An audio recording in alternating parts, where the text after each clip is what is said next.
नमस्कार व्यूअर्स, आपका स्वागत है रेडियो द्वारका में। और हम आए हुए हैं आर्टेमिस हॉस्पिटल गुरुग्राम में और मेरे साथ हैं डॉक्टर आशीष चक्रवर्ती। डॉक्टर आशीष हेड हैं pen medicine neuro sciences Artemis hospital के। डॉक्टर आशीष, आपका बहुत बहुत स्वागत है। डॉक्टर आशीष, अगर मैं एक सवाल पूछूं आपसे, अगर किसी भी आम इंसान को अपनी स्पेशली फीमेल्स और मेल्स दोनों की बात करूंगा, स्पाइन हेल्दी रखनी हो तो उनको क्या ध्यान रखना चाहिए और क्या करना चाहिए? सबसे पहले तो जो आपने बताया, और बल्कि हमेशा लेडीज़ फर्स्ट होता है, तो जो आपने बोला बहुत ही एक महत्वपूर्ण मुद्दा उठाया कि मेल्स एंड फीमेल्स। तो सबसे पहले मैं ये बता दूं कि फीमेल्स में जो है स्पाइन की ज़्यादा प्रॉब्लम हमारे नज़र में आती है, मेनली बिकॉज कि हमारे कंट्री में जो है फीमेल्स बहुत ज़्यादा एक्सरसाइज वगैरह पे ध्यान नहीं देती। उनको लगता है कि घर का काम काज ही उनके लिए एक्सरसाइज है, जो कि ऐसा नहीं होता है। घर का कामकाज बेसिकली एक स्ट्रेस फैक्टर होता है, ये बेसिकली एक वर्क होता है, और ये आपके स्पाइन को हेल्दी रखने में कोई भी रोल नहीं प्ले करता है। तो मैं सबसे पहले तो अपने जितने भी फीमेल व्यूअर्स या ऑडियंस हैं उनको मैं ये बताना चाहूँगा कि आप घर का काम कीजिए, बाहर का भी काम कीजिए, लेकिन अपने स्पाइन को कम से कम 15 से 20 मिनट ज़रूर दीजिए। इसके लिए जो एक्सक्लूसिव स्पाइन के एक्सरसाइजेज हैं ये आप 15 से 20 मिनट डेली किया कीजिए। इससे आपकी बोन्स भी वीक नहीं होंगी, और आपके जो मसल्स हैं जो कि स्पाइन को सपोर्ट करते हैं ये भी आपका अच्छा स्ट्रांग रहेगा। अब आ जाते हैं ये मुद्दे पे कि आपका स्पाइन को कैसे हेल्दी रखा जाए। तो ये दोनों males as well as females के लिए इम्पॉर्टेंट है।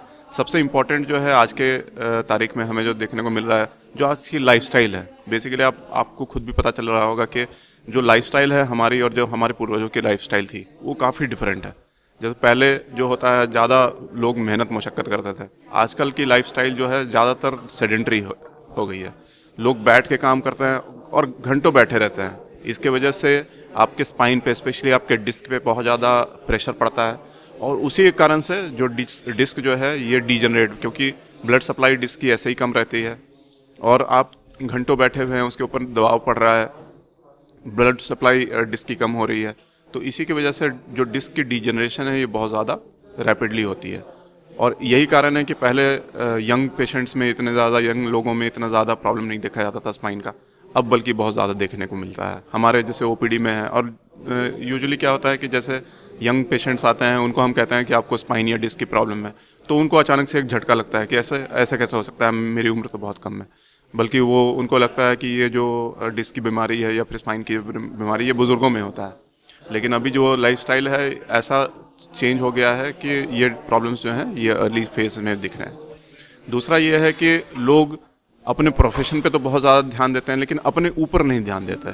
तो प्रोफेशन और अपने ऊपर, आप प्रोफेशन बेसिकली आप किसके लिए कर रहे हैं? आप खुद के लिए कर रहे हैं, अपने परिवार के लिए कर रहे हैं। अगर मान लीजिए आपका स्पाइन ही कमज़ोर रहेगा, आपके घर की बुनियाद ही कमज़ोर रहेगी, तो फिर आप अपने रिस्पॉन्सिबिलिटीज़ को कैसे निर्वाह कर पाएंगे? इसलिए ज़रूरी है कि जैसे आप हर दिन नहाते हैं, हर दिन खाना खाते हैं, उसी तरह आप स्पाइन को भी आप स्पाइन एक्सरसाइजेस को भी अपना हर दिन का एक दिनचर्या में इंक्लूड कीजिए। उसी तरीके से आपका स्पाइन इम्प्रूव रहेगा और आपका जो काम काज है वो भी बेधड़क चलता रहेगा।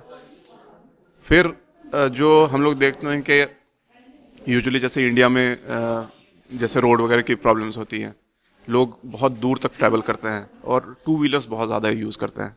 तो मेरा पर्सनल सजेशन ये रहेगा कि अगर आप बहुत लॉन्ग डिस्टेंस ट्रैवल कर रहे हैं तो better to avoid two wheelers, क्योंकि टू व्हीलर्स और लॉन्ग डिस्टेंस ट्रैवल ये दो चीज़ें आपस में जब जुड़ जाती हैं तो ये स्पाइन पे बहुत ज़्यादा असर करती है। ये सारी चीज़ें जो हैं बहुत इंपॉर्टेंट हैं, इन चीज़ों को बिल्कुल भी नकारना नहीं चाहिए। और आप देखें कि अगर सपोज ये सारी चीज़ों का ही आप इसको अगर सीरियसली लेते हैं और इसके ऊपर काम करते हैं तो आप देखें कि आपका स्पाइन हेल्थ जो है वो काफ़ी ज़्यादा इम्प्रूव होएगा। Thank you doctor Ashish, thanks a lot. So viewers, आपने सुना डॉक्टर आशीष ने बताया कि किस तरह से हम अपनी स्पाइन को हेल्दी रख सकते हैं ताकि हम आने वाले समय में इससे होने वाली या इससे जुड़ी हुई समस्याओं से बच सकें।